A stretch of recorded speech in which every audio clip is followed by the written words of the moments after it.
Okay, well, we got the floor in, enough to get the kitchen cabinet in. Got it mounted.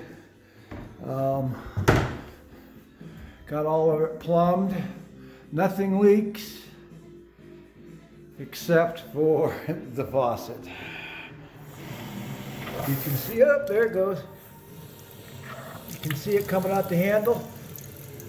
Yeah. But so we get a new faucet, we've got a kitchen sink that works. I can go ahead and bring in the stove, put that stove in there, put that refrigerator in there, and yeah, then we'll finish up the floor.